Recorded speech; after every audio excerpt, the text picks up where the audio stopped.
Nous sommes les assemblées de l'Éternel, une église de la saine doctrine. Nous vous invitons à nous suivre tous les jours, du lundi au vendredi, des exhortations, l'enseignement qui est donné. Et le samedi, chaque semaine, est consacré à des réponses aux différentes questions que vous nous envoyez. Nos plateformes YouTube, Facebook, Instagram et aussi sur notre site, les assemblées de l'Éternel. À partir de 6 heures juste, heure de Kinshasa, votre humble serviteur, le docteur Jean-Paul Lokadi, ministre de Dieu.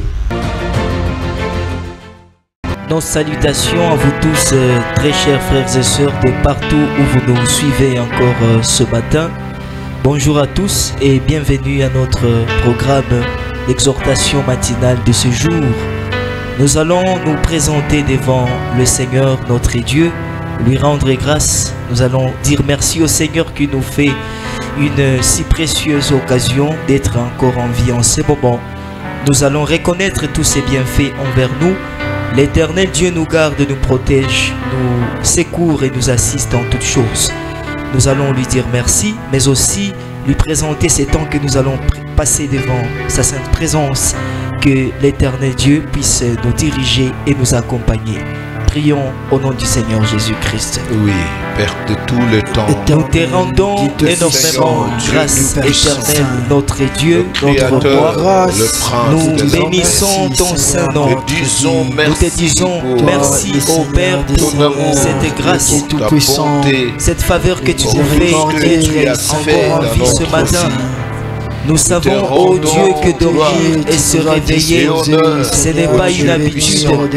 Ça ne relève pas, Seigneur, de l'ordinaire, mais c'est plutôt une grâce énorme que nous avons de ta part, Seigneur. Toi qui as voulu, qui nous permis, Seigneur, notre Dieu, nous puissions nous retrouver devant ta sainte présence. Père Saint de toute gloire, que ton nom soit béni, que ton nom soit loué, que ton nom soit célébré. Que ton nom soit exalté. Merci pour le souffle de vie. Merci pour la bonne santé. Merci Seigneur pour ton assistance ainsi que ton soutien spirituel que physique. Tu es là au cœur de notre vie, nous donnant tout ce qui est nécessaire afin que nous puissions être bien vivants et bien portants. Nous ne sommes pas meilleurs, Seigneur, plus que nombreux qui sont déjà décédés ou qui décèdent. Nous ne sommes pas plus spéciaux devant toi plus que ceux d'autres qui sont malades, souffrants, tourmentés, sur des lits d'hospitalisation. Nous ne valons pas mieux plus que ceux d'autres qui connaissent des accidents, des circulations de tout genre. C'est par ta grâce que nous sommes en vie. C'est par ta grâce que nous sommes bien portants. Voilà pourquoi nous venons exprimer notre gratitude, Seigneur. Il est écrit, Seigneur, que là où deux ou trois se rassemblent en ton nom, toi éternel, tu es avec eux. Que tu daignes, Seigneur, accepter de nous diriger et de nous accompagner. Durant ces temps, Seigneur, que nous allons passer devant ta sainte présence, que tu puisses nous utiliser puissamment, Seigneur. Nous tous ceux qui sommes, Seigneur, l'équipe technique, l'équipe de présentation, tous nos frères qui sont partout à la maison, que tu nous fasses grâce de nous diriger selon ta volonté. Au nom puissant du Seigneur Jésus-Christ, nous prions ici. Amen. Bien-aimés, nous allons poursuivre toujours dans cet état de prière, tout en sollicitant que le Seigneur Dieu nous fasse grâce de nous agréer devant sa sainte présence. Que le Seigneur use de bonté et de miséricorde envers tout un chacun. Qu'il daigne nous pardonner, nous purifier, nous sanctifier, nous laver de toute souillure et de toute impureté. Le ministre de Dieu va continuer à supplier la miséricorde de l'Éternel Dieu envers tous ceux qui sont réunis en sa présence en ces moments.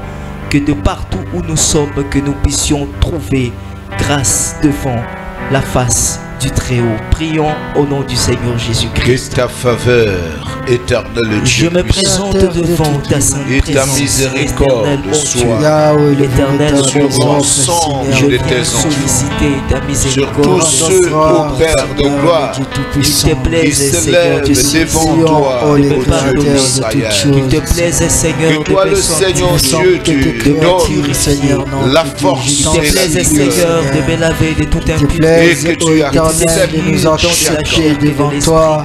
Fais-moi grâce, Seigneur, que ma présence soit agréée de tout ce que nous avons fait. Si de quelque manière que ce soit, je n'ai pas été correct, Seigneur, par rapport à ta parole, par rapport à tes comportements, par rapport, Seigneur, à ta volonté. Yahweh, pardonnez-nous, je t'en supplie, Seigneur, de bonté, de grâce et de miséricorde. pardonne nos ignorances, et pitié des pensées de Yahweh, et pitié de pardonne, ô Éternel, notre façon de marcher. Béni soit ton nom, le Dieu d'Abraham, marcher le correctement Dieu devant d'Isaac toi. C'est l'homme Verse ta miséricorde de partout, sur c'est son l'homme peuple, pensée, Seigneur, tous nous puissions. aide-nous à Verse ta comprendre les choses miséricorde selon ta façon de faire, et de ta Seigneur, bonté, ô Dieu d'Abraham. Seigneur, qui es élevé puissant, au-dessus de toutes choses. Mon Seigneur et mon Dieu, de toutes choses. mon Seigneur et mon Dieu. Nous te supplions, Seigneur. Chers bien-aimés, nous voulons passer à l'étape de la parole, ce moment que nous entendons le message du Seigneur qui nous a été destiné, et cela au travers de son serviteur. Voilà la raison pour laquelle que tout un chacun de nous se recommande à Dieu en ce moment. Dis à l'Éternel de t'enseigner, de te parler au travers de son serviteur, qu'il dispose bien ton cœur ainsi que ton entendement. Prions tous au nom du Seigneur Jésus-Christ. Oui, éternel Yahweh, Dieu puissant. Permets, Seigneur, que le message que tu nous as préparé ce matin puisse bien nous arriver. Ton peuple, Seigneur. Arrose sur nous, Seigneur. Je veux, Seigneur, permets que ta pluie tombe sur nous, Éternel, notre Dieu. Que la main du ciel tombe sur son peuple, afin que tout un chacun reçoive la portion qui lui a été destinée. Je te recommande, Seigneur, ce moment que je vais écouter ta parole. Qu'il te plaise, Seigneur, d'utiliser ton serviteur, l'utiliser puissamment pour que tu puisses nous parler au travers de lui. Fais grâce, Seigneur, que je sois bien disposé, mon cœur, mon intelligence, mes pensées, mon être tout entier, mon entendement, que je sois bien disposé à recevoir la portion de ces jours. Enseigne-nous, Seigneur, au travers ton serviteur. Au nom puissant du Seigneur Jésus, nous prions ici. Amen. Nous approchons le ministre de Dieu. Nous sommes très ravis de vous retrouver encore pour notre rendez-vous de partage de la parole de Dieu. Alors, bien-aimés, comme vous le savez tous, nous sommes en train d'évoluer ce jour-ci autour d'un sujet qui porte sur la séparation. Et cet élément, nous sommes inspirés du livre de Genèse chapitre 1er. Et dans ce livre, nous avons vu que dès le commencement, le Seigneur est parvenu à séparer les choses. Il nous a montré à travers la parole de Dieu que le premier jour où le Seigneur a créé, le premier jour de la création, le Seigneur a dit que la lumière soit, et la lumière fut. Et le Seigneur trouva que la lumière était bonne. Et Dieu a séparé la lumière d'avec les ténèbres. Pour ainsi nous inspirer sur la séparation entre le bien et le mal. Entre les postérités qui existent dans ce monde, soit la postérité de la femme et la postérité du serpent. Parce qu'arrivé en Genèse 3, le 15e et le 16e verset, il a aussi manifesté cette inimitié qui devait exister entre deux postérités. Alors ainsi nous avons parlé sur la séparation et nous sommes venus aussi dans 2 Corinthiens chapitre 6e à partir du 14e verset qui nous a montré que vraiment dans ce monde nous devons observer une nette séparation entre certaines choses parce que nous avons touché 2 principes, des grands principes. Sur le principe de la séparation, nous avons touché un premier élément qui montre bien que par rapport à la sémence, nous voyons qu'il faut l'exclusivité de la sémence de Dieu dans son champ. Mais nous avons touché avant le principe qui est en train de montrer sur l'incompatibilité totale.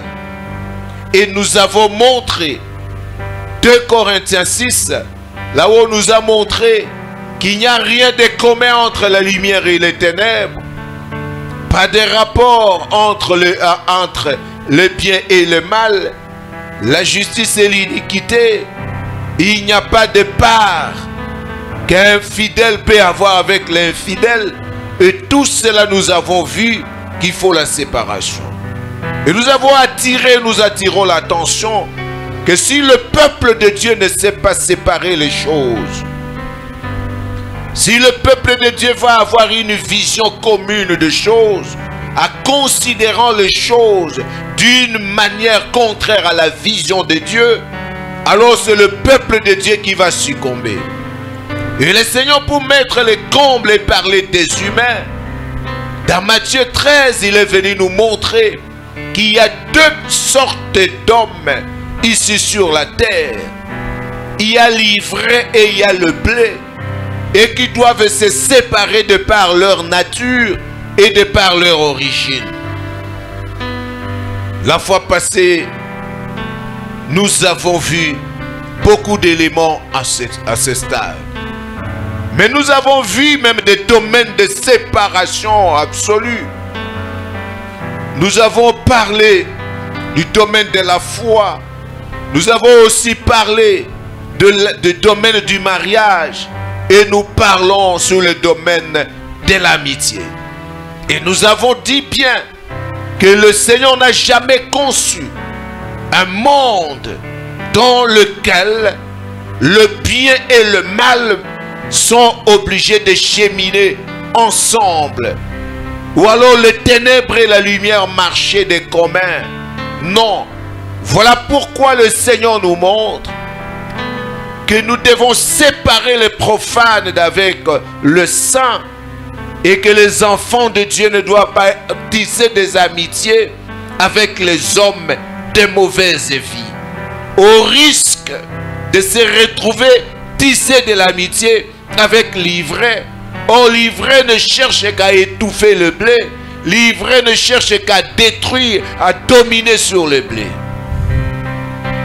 Alors l'amitié, les enfants de Dieu doivent bien savoir qu'ils ne doivent pas être amis des gens de mauvaise vie. C'est interdit. Ils doivent être amis des gens de bien. Amis des gens de bien. Nous ne pouvons pas tisser nos amitiés avec qui que ce soit. Oh non, c'est mon ami. Oh, ceci, non. Et nous avons touché des éléments ici dans la parole de Dieu qui montrent cela. Que ces amitiés-là sont contre nature, entre un enfant de Dieu et quelqu'un qui ne l'est pas. Alors nous avons touché que le premier élément, c'est parce il doit y avoir la séparation entre le saint et le profane. C'est la première des choses. La première raison qui ne doit pas nous pousser à avoir des amitiés avec les païens, parce qu'au milieu des païens, c'est là où se trouve l'ivraie. C'est parce que ce qui est saint de ce qui est profane doit se dissocier. Le deuxième élément, c'est parce que la mauvaise compagnie corrompt la bonne mœurs. On dit ne vous y trompez pas. les mauvaises compagnies corrompent les bonnes mœurs. Et le Seigneur nous interdit de nous asseoir avec les moqueurs. Alors nous avons touché des éléments jusqu'à parvenir à ce niveau où nous avons lu Psaume 25, les 14 versets. Commençons par là. Nous lisons Psaume chapitre 25, 14, au nom du Seigneur Jésus-Christ. Amen. L'amitié de l'Éternel est pour ceux qui le craignent, et son alliance leur donne instruction. Amen. Amen. L'amitié de l'Éternel est pour ceux qui le craignent, et c'est l'alliance de Dieu qui leur donne instruction. Vous avez remarqué même quand le Seigneur Jésus était venu ici, il n'était pas devenu l'ami des gens de mauvaise vie. Mais au contraire, même les apôtres, c'est arrivé à un certain niveau qu'il a dit, oh que désormais, je ne vous appelle plus serviteur, mais je vous appelle ami. Parce que le serviteur ne sait pas tout ce que fait son maître, mais l'ami connaît ce que fait son ami. Alors comment expliquer que vous aurez de l'amitié avec des gens de mauvaise vie, lorsque l'Écriture est en train de montrer que l'amitié de l'Éternel est pour ceux qui le craignent, et c'est l'alliance qu'il a fait avec eux qui leur donne instruction. C'est là où nous avons vu l'homme selon le cœur de Dieu, le roi David, qui était aussi un prophète. On dit, je suis l'ami de ceux qui te craignent. Psaume 119, le 69e verset. Il dit, je suis l'ami de ceux qui te craignent. Il n'est pas l'ami d'un homme qui ne craint pas l'Éternel. On lit ce passage. Psaume 119, 65, nous lisons... 63, nous lisons au nom du Seigneur Jésus-Christ. Amen. Je suis l'ami de tous ceux qui te craignent et de ceux qui gardent tes ordonnances. Amen. Amen. Parce que l'amitié de l'Éternel est pour ceux-là qui le craignent. Le roi et prophète David dit que lui, il est l'ami de ceux qui craignent l'Éternel. C'est à ce niveau-là que l'amitié peut exister. L'amitié doit exister. C'est entre nous. Mais nous vous avons toujours dit que dans l'Église, cette amitié est basée sur la fraternité. Mais dans l'Église, nous ne pouvons pas chercher ou alors constituer des camaraderies. C'est ce que nous ne voulons pas. Parce que l'Écriture parle de cette histoire-là, que ça ne doit pas nécessairement exister. La camaraderie ne doit pas exister entre nous. Alors le roi David, qui est un prophète, il est en train d'expliquer qu'il est l'ami de ceux qui craignent l'Éternel. Mais vous allez remarquer, certains frères, ils sont en train de traîner avec des prostituées. Vous allez voir des sœurs qui te présentent là-bas. Non, celui-ci, celle-ci c'est mon ami. Oh, celle-ci c'est ceci. Alors que c'est une personne de mauvaise vie. Non, lorsqu'on étudie avec les gens, on ne doit pas être forcément les amis. Même si nous faisons commerce ensemble, nous ne sommes pas forcément des amis. Même si on pouvait faire quoi que ce soit, on est dans le même quartier, on n'est pas des amis. Parce que l'amitié est forte. L'amitié est plus forte que toute autre relation ordinaire. Alors vous voyez bien, voilà pourquoi, même lorsque le Seigneur était en train de donner des critères pour l'établissement des anciens de l'église, on dit non, il faut voir qui sont ses amis. Parce qu'un ancien de l'église ou un évêque doit être ami des gens de bien. Ami des gens de bien. Toutes les fois lorsque le Seigneur était en train d'accueillir les gens de mauvaise vie, pour partager avec eux, parce qu'il visait leur donner la parole de Dieu, vous allez remarquer que l'on était en train de décrier. On disait comment celui-ci, comment il mange avec les gens de mauvaise vie. Nous sommes dans Luc chapitre 15, du 1er au 2e verset. Luc chapitre 15, 1er et 2e verset, nous lisons au nom du Seigneur Jésus-Christ. Amen. Tous les publicains et les gens de mauvaise vie s'approchaient de Jésus pour l'entendre. Et les pharisiens et les scribes murmuraient, disant: cet homme accueille des gens de mauvaise vie et mange avec eux. Amen. Amen. Voyez, le fait d'abord qu'eux ils se sont approchés seulement pour entendre le Seigneur Jésus. Ils n'étaient pas dans l'amitié avec eux. Parce que l'on ne dit pas que lorsque tu peux partager la parole avec quelqu'un, ou alors tu étudies avec quelqu'un, ou alors il y a eu une circonstance qui vous a mis ensemble et donc vous êtes des amis. Non. Parce que nous devons aller vers les gens de mauvaise vie et leur donner la parole de Dieu. Mais nous ne pouvons pas tisser des amitiés avec ces gens-là. Parce que lorsqu'on a vu seulement le Seigneur Jésus recevoir ces gens-là, et pourtant les pharisiens étaient en train de feindre pour montrer comme si ils ne reconnaissaient pas que le Seigneur Jésus était saint. Vous savez, ce séjour-là, le jour où tu vas poser des actes que tu sauras que même ton entourage et ceux qui te connaissent croyaient et ils étaient convaincus que tu es juste et tu es saint. Lorsqu'on te dira, et toi aussi. Donc ils ne s'attendaient pas à ce que tu te retrouves dans pareille chose.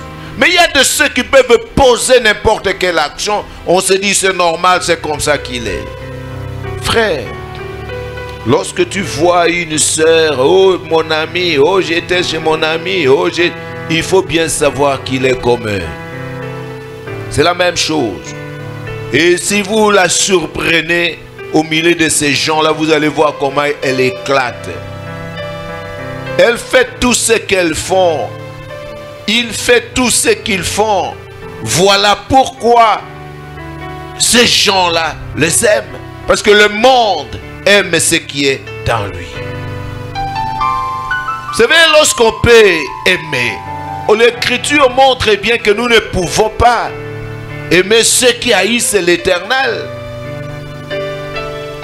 Nous ne pouvons pas secourir le méchant. Nous sommes dans 2 Chroniques 19. Le 2e verset. 2 Chroniques 19, 2e verset. Nous lisons au nom du Seigneur Jésus-Christ. Amen.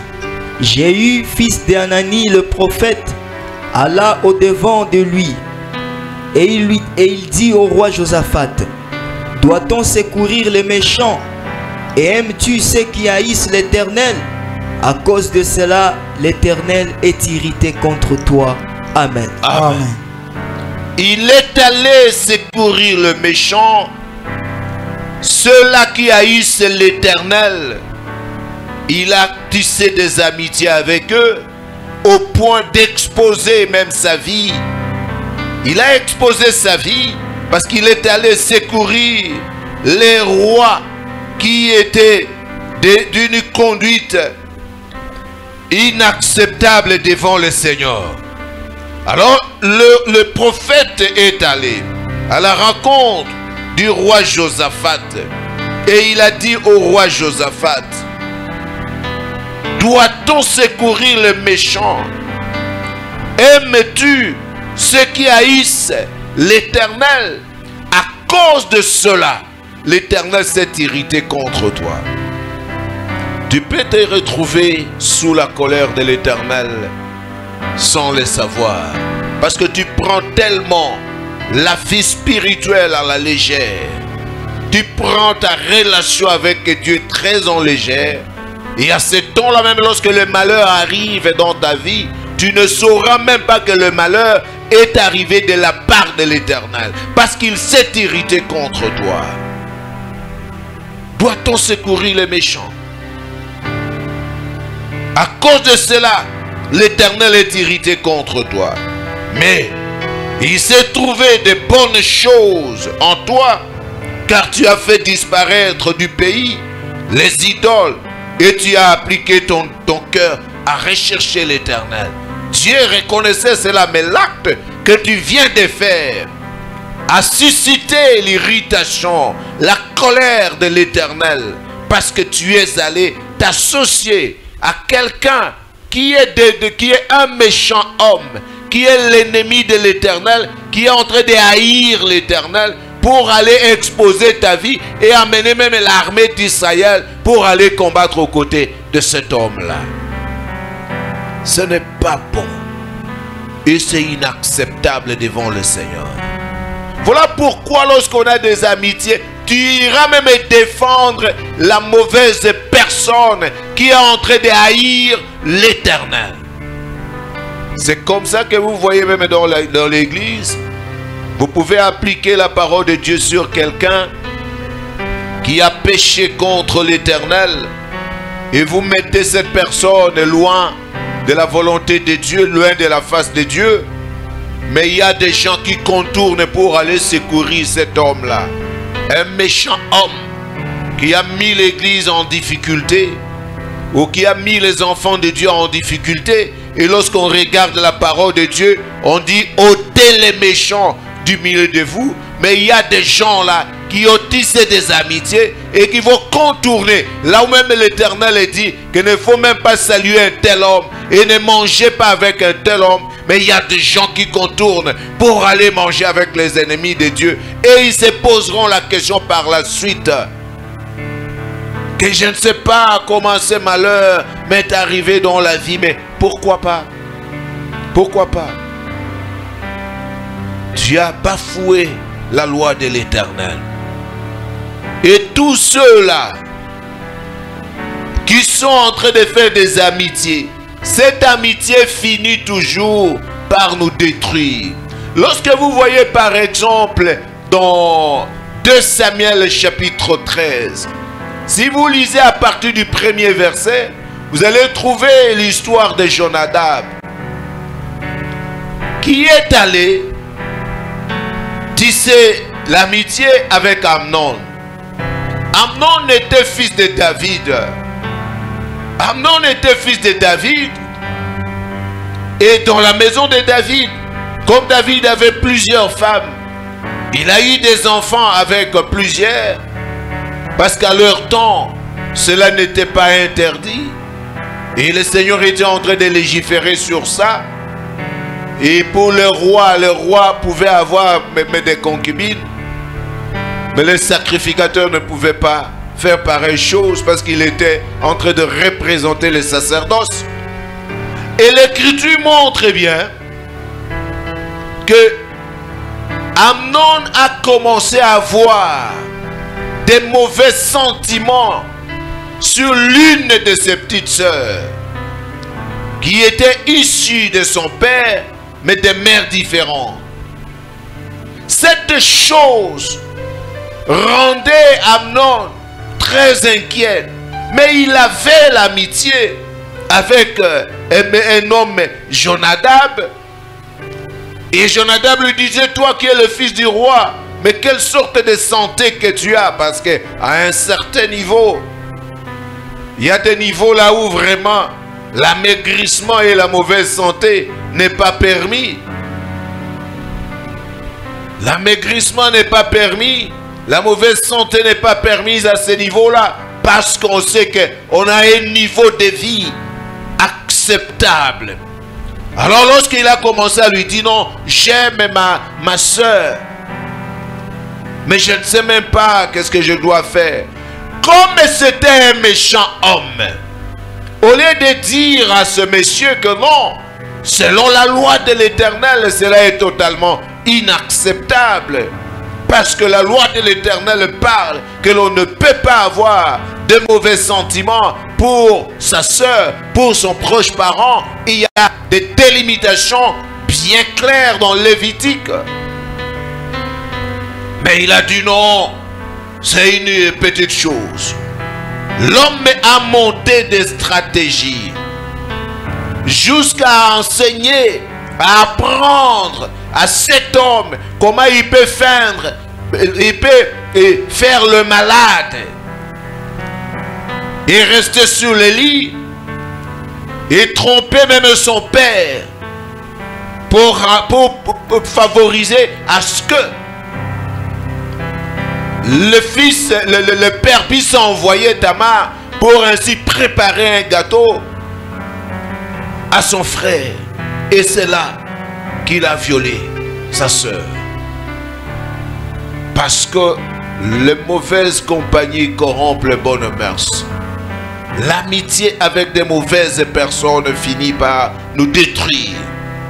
Parce que si le mal s'associe au bien, c'est le bien qui en subira la conséquence. Si l'eau sale s'associe, se mélange avec l'eau propre, c'est l'eau propre qui sera salie.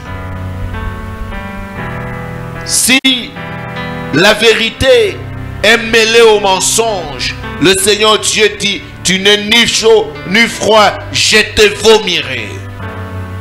Donc le mélange n'est pas permis. Le mélange tourne au préjudice de ce qui est bon. Lorsque tu t'associes, tu te mets en amitié avec des mauvaises personnes, c'est toi qui seras détruit.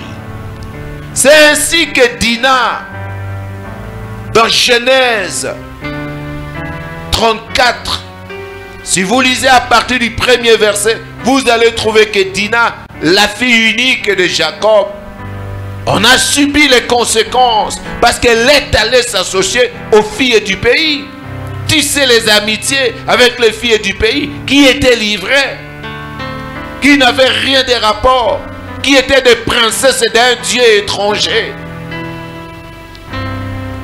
À la fin de compte, Dina a été violée. Et il a plongé Israël dans une grande désolation. Et il a poussé même ses frères à aller faire le massacre.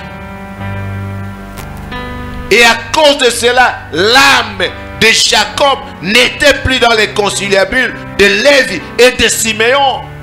Des conséquences incalculables.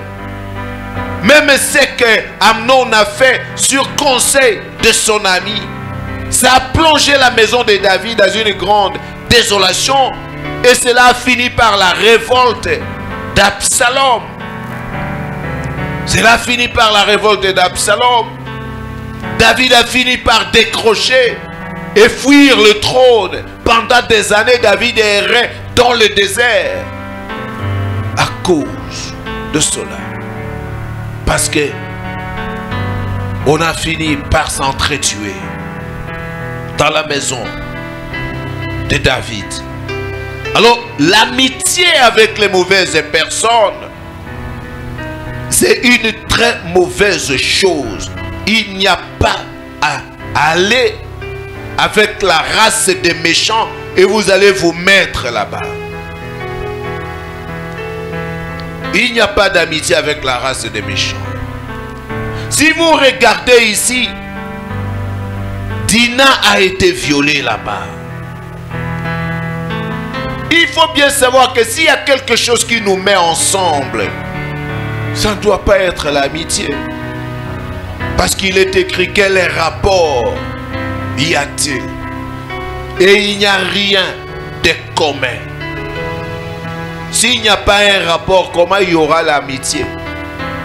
S'il n'y a pas de part, comment y aura-t-il l'amitié?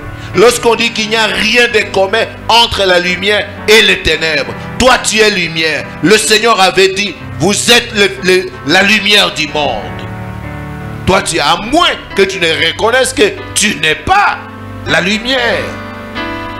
C'est là que vous voyez, oh amis, oh ce sont mes amis, oh ce sont mes amis. Et chaque fête tu es là. Dans chaque association tu te retrouves là-bas. Or en dehors même de l'amitié, le Seigneur parle même des associations contre nature. L'amitié avec les païens pervertit les gens.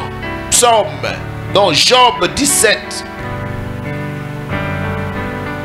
le 5e verset. Job chapitre 17, nous lisons 5, au nom du Seigneur Jésus-Christ. Amen. On invite ses amis au partage du butin et l'on a des enfants dont les yeux se consument. Amen. Amen.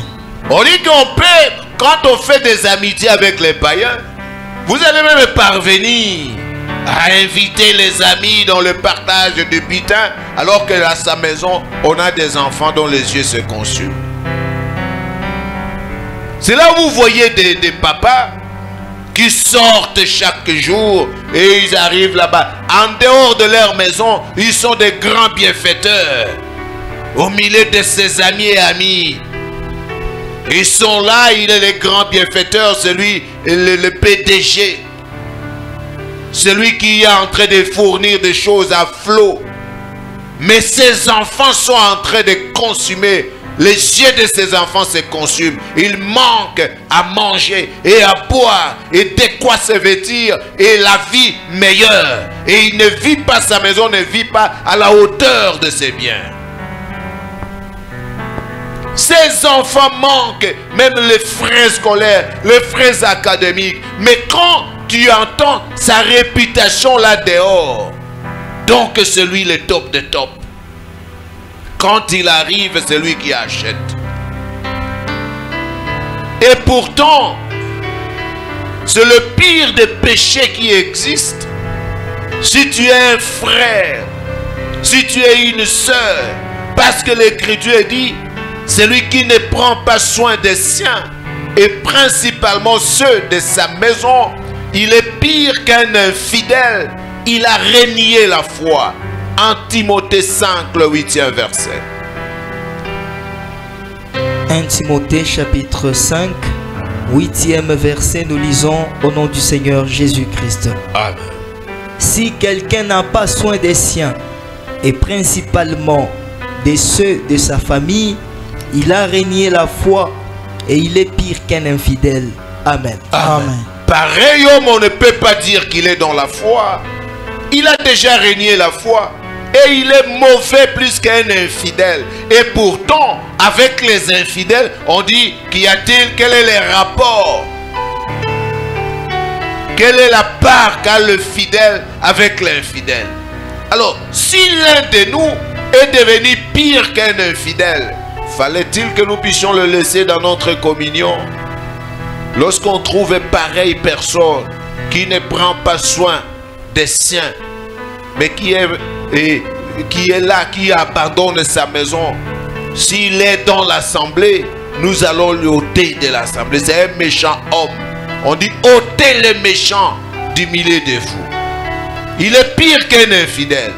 Voilà pourquoi il est écrit que si quelqu'un, je vous ai écrit dans ma première lettre de ne pas avoir de relation avec les impudiques, non avec les impudiques de ce siècle, ou les ravisseurs, ou les outragés, et d'une manière absolue. Parce que sinon il vous faudrait sortir du monde. Mais on dit que quiconque se nomme frère, et il est impudique, il est ravisseur, il est tout ce que l'on dit dans 1 Corinthiens 5. On dit bien, ne faut même pas manger avec un tel homme. On peut manger avec un païen, mais pas avec celui-là, qui se nomme frère, se retrouve dans ces choses. C'est cette légèreté qui nous met en difficulté aujourd'hui. Serviteur de Dieu, il faut retenir cet élément-là. Lorsque quelqu'un va se retrouver parmi nous, et il est impudique, il est ravisseur, il est une personne méchante, l'Écriture nous montre bien que cet homme-là,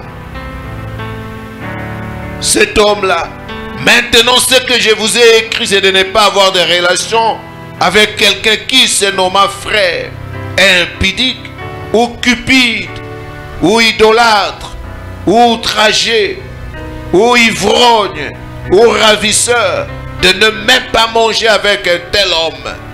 Qu'ai-je à juger ceux du dehors? N'est-ce pas ceux du dedans que vous avez à juger? Pour ceux du dehors, Dieu les juge. Ôtez le méchant du milieu de vous. Ôtez le méchant du milieu de vous. Ôtez le méchant du milieu de vous. Parce que ces actes-là sont des actes de méchanceté. Il se nomme frère et il est impudique, il est ravisseur, il est outragé, il est ivrogne. Et toutes ces personnes-là restent au milieu de nous, faisant bonne chère avec nous. Serviteurs de Dieu, user toute la rigueur et écarter pareil homme de notre communion. Et quand on dit que le pire de tout cela, c'est lorsque quelqu'un ne prend pas soin de sa maison. Tu invites des amis pour partager le butin, alors que tu as dans ta maison les enfants dont les yeux se consument. Parce que quand tu es là, dans l'amitié avec les païens, les idées qu'ils diffusent, les dépenses qu'ils font à ta présence, en faveur des prostituées, les dépenses qu'ils sont en train de faire pour se taper de bonnes nourritures dans des restaurants de luxe, alors que à la maison, les gens manquent à manger. Il y a des gens comme ça, des papas et des mamans comme ça. Ils sortent pour aller au boulot et de là, ils passent dans des restaurants de luxe et ils vont se taper de bonnes nourritures, alors qu'à la maison, on donne des miettes. Les gens mangent à la maison de nourriture, la nourriture de misère. Ça, c'est pire qu'un infidèle. Lorsqu'on trouve un frère comme ça, il n'y a même pas à réfléchir par deux fois. Il faut que le frère soit exclu de notre communion. Parce que sinon, lui, il est pire qu'un infidèle. Et si nous ne pouvons pas avoir des amitiés avec les infidèles, alors avec lui, qui dépasse toute infidélité. Ça dépasse toute infidélité. C'est pourquoi pas d'amitié. Vous travaillez ensemble, oui, parce qu'on ne peut pas se séparer d'une manière absolue. Vous étudiez ensemble, oui, mais en dehors des études, rien. En dehors des études, rien. Que le Seigneur Dieu vous bénisse et vous assiste tous. Merci beaucoup. Amen. Amen. Merci beaucoup, ministre de Dieu, pour la parole du jour. Nous rendons grâce à l'Éternel qui nous a encore enseigné au travers son serviteur. Et nous espérons que tout un chacun de nous, de vous, a reçu la part qui lui a été réservée. Merci aussi à vous tous qui nous avez suivis. Ainsi, nous tendons vers la fin de notre programme. Nous allons suivre la prière de clôture qui sera faite par le ministre des dieux. Suivons la prière. Nous te rendons gloire, éternel Dieu Tout-Puissant. Toi, celui qui est, qui était et qui vient. Aide-nous, Dieu puissant, à nous séparer de tout ce qui est contraire à ta volonté, pour que nous ne soyons pas là en train de nous souiller, pour que nous ne soyons pas accompagnés de mauvaises personnes, pour que nous ne soyons pas amis des gens de mauvaise vie. Ô Dieu, préserve ton peuple et agis au-delà de toute mesure. Que cette journée soit bonne, tranquille et paisible pour chacun. Que les démarches puissent réussir et que toi seul tu accomplisses ta parole sur ton peuple. Pardonne tous ceux-là qui ont des amitiés avec les infidèles, avec l'ivré, et arrache-les de cette relation. Au nom de Jésus. Amen. Amen. Merci à tous. Excellente suite de journée et au prochain numéro. Pareillement, merci.